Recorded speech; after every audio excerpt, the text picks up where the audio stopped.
o que preocupa a gente é o seguinte, é o momento que a gente está vivendo, é onde se permitiu chegar, e a gente está falando não só de resultados, mas principalmente de entrega de prestação de serviço, que foi nula.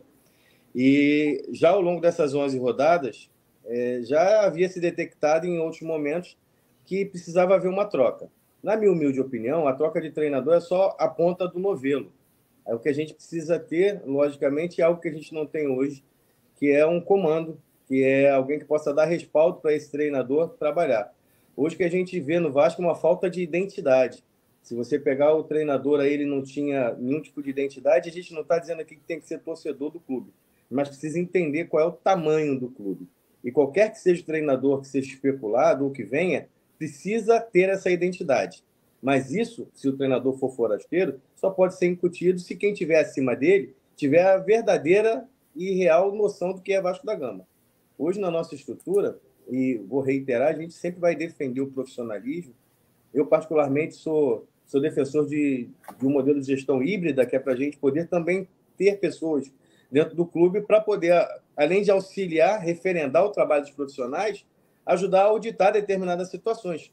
Porque o que a gente viu acontecer ao longo das últimas, 9 rodadas, vamos tirar as 2 primeiras rodadas, onde a gente teve resultados que foram expressivos, uma vitória fora de casa contra um postulante ao título e um empate com o Palmeiras, tendo aberto 2-0 de início. Então, são resultados que a gente não pode colocar como questionáveis. Mas o que mais preocupa são os jogos que foram feitos de, assim, um futebol muito parco. Isso tudo está relacionado a muitas situações. O futebol não se acerta de uma hora para outra, isso daí é fato, e todos sabemos, mas ao longo de, 60 dias de trabalho era para ter acontecido algum tipo de evolução, o que não ocorreu. No caso do Barbieri, além de não haver uma evolução no planograma tático de jogo, a gente viu muitas escolhas erradas, muita falta de coerência, quando os jogadores que não eram sequer relacionados em uma determinada rodada apareciam como titulares em outras. Então, a gente começa a ver erros crassos acontecendo em sequência, e isso sem nenhum tipo de cobrança, porque eu lembro muito bem da coletiva do executivo de futebol, quando a gente teve aquele resultado desastroso contra o rival, e o pior que o resultado, porque nós já os impusemos algumas goleadas também, mas é a maneira com que a coisa aconteceu, e ele se sentia tranquilo e, segundo ele, confiando ainda no trabalho do professor. Então, ali via-se que ou havia uma realidade paralela ou existia uma dobra de aposta. E essa dobra de aposta redundou no que a gente viu ontem em São Januário. Pós-derrota contra o rival, já poderia ter havido um desligamento, e não houve. Esperou-se. Teve o resultado contra o Internacional e uma janela pela data FIFA com 10 dias para que se pudesse, talvez, trazer um novo treinador para começar a introdução de uma nova metodologia de trabalho. Eles preferiram apostar, acreditando teoricamente, até num hipotético salto alto contra uma equipe que também estava na zona de rebaixamento. O Vasco ontem fez uma partida com 19 finalizações contra 2 finalizações e perdeu o jogo.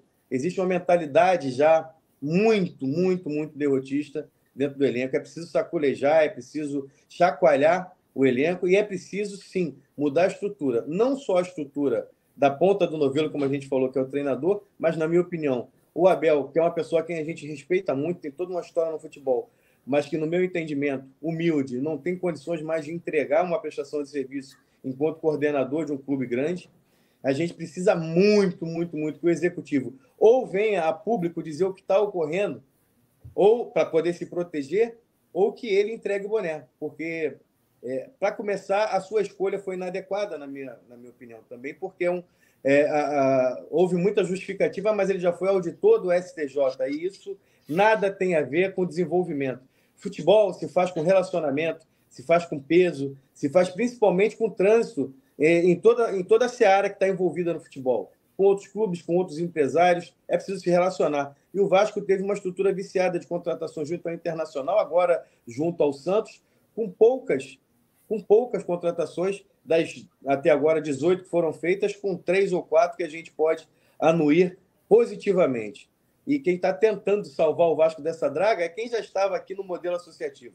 Ou seja, a SAF entrou e continuam os mesmos problemas de sempre. O que me estranhou ontem é o sentimento de não vascainidade. Por exemplo, ontem o São Januário abarrotado, a torcida apoiando, a torcida cantando, a torcida não vaiando durante o jogo, no primeiro tempo. E quando acabou, que o Vasco perdeu e começou-se a confusão, Luiz Melo, que hoje é o maior nome na hierarquia do Vasco SAF, não quis falar. Paulo Brax não quis falar. O Vasco cancelou a coletiva de imprensa ontem, deixou todo mundo esperando, só comunicou que não ia ter. E até hoje continua em silêncio e se comunicou via nota oficial. Então, assim, quer tratar o Vasco como uma empresa, só que o que muito me incomoda, o Giovanni, Alexandre e convidados que estão conosco aí, é que, assim, eu sou da área de manutenção também. Então, a gente tem uma análise de causa raiz, né? Que a gente não trata só os sintomas, mas a gente tem que tratar também a causa raiz. Futebol é emoção. Futebol é paixão. Então, não adianta você tratar o Vasco da Gama como um robô, como uma empresa que não deu certo, não deu. O teu público é apaixonado, são pessoas que são passionais. Então, a gente reclama de pessoas que tacaram objetos no estádio e não estamos apoiando isso. Não estamos apoiando que destruam o patrimônio do clube, levantado com muito sangue, mas, assim, eles brincaram com a emoção e com a paixão do torcedor. O pessoal, a gente tem dado sinais, desde aquele Vasco e ABC, que tinha que mudar. Eles simplesmente botaram uma nota oficial validando o trabalho do Barbieri. Passou um tempo, o Vasco perdeu para o Flamengo, onde todo mundo, não vai dar, o Barbieri vai ser mandado embora. Nota oficial e assim, e finge que não está vendo o torcedor mais uma vez e continua o trabalho. Aí deram mais 10 dias de trabalho para o Barbieri, que era para ter sido demitido, não demitiu. E agora, depois de 10 dias de trabalho, mais uma pancada que o Vasco toma e ninguém aparece. Me dá o sentimento que eles não estavam preparados para um clube grande como o Vasco, uma torcida grande, ser SAF. E os dirigentes não darem a cara, não ter essa humanidade, né, de chegar e falar. É a hora do CEO chegar e dizer, dar entrevista e ele bancar a entrevista. E eu não estou aqui entrando no método, no mérito de ser associativo ou ser SAF. Mas eu acho que qualquer presidente que o Vasco... Qualquer não, porque esse último que está aí não tem condições, né? Mas eu estou falando aí de Eurico, até o próprio Dinamite, o Campelo, bem ou mal, estariam dando uma coletiva e falando alguma coisa. Na minha opinião, o que vocês acham? Vou deixar o Xande falar que esse assunto aí me dá coceira. Cara, eu juro que, cara, eu juro para vocês que eu não quero entrar nesse campo de política, sacou? Porque, pô, se a gente for falar de política, que é ano eleitoral, a gente vai falar de A, B, C, esses caras não eram para ter entrado, todo mundo foi enganado, todo mundo sabia que ia ser enganado, e vai ser um papo que a gente vai levar muito tempo aqui. Eu acho, no meu entender, por conhecimento de causa, de morar aqui fora, nos Estados Unidos, conhecer um pouco o povo americano, eu acho que eles não tinham essa noção do povo latino, do povo brasileiro, dessa paixão tão grande pelo futebol, eu acho. Porque eles achavam que não deu certo, vamos embora, a gente faz isso, faz aquilo, como faz com o clube, de repente, no menor expressão na Europa e tal. E, tipo assim, agora estão vendo o que é o Vasco da Gama, né, cara? O que é que a torcida cobrar, qual o tamanho do Vasco. E esses caras, tipo assim, agora está na hora deles darem um retorno para a torcida, entendeu? Não é, vamos contratar mais 4, 5 refugos, vamos ver se a gente fica na Série A. E não foi isso que eles prometeram. Os aportes que eles fizeram foi tudo com a venda do André. Eles não botaram dinheiro nenhum.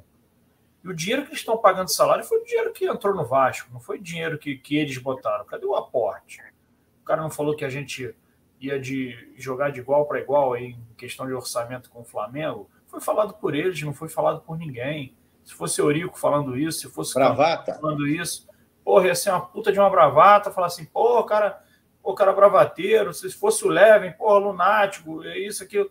Porra, o cara falou, ninguém forçou ele a falar nada, não. Ele jogou aquilo, e o que a gente vê isso é totalmente fora da realidade, entendeu? Entregaram o Vasco pra gente, os roxos entregaram o Vasco pra gente, e os americanos estão entregando um Vasco pra gente que não foi o que foi prometido, cara. Então, cadê? Tem que ter oposição, tem que botar cara. Quer botar o Abel, coitado, não tem mais condição nenhuma. Pega o bonezinho, cara, se aposenta, volta pro clube do vinho dele, vai tomar o vinhozinho dele. Não tem mais condição, bicho.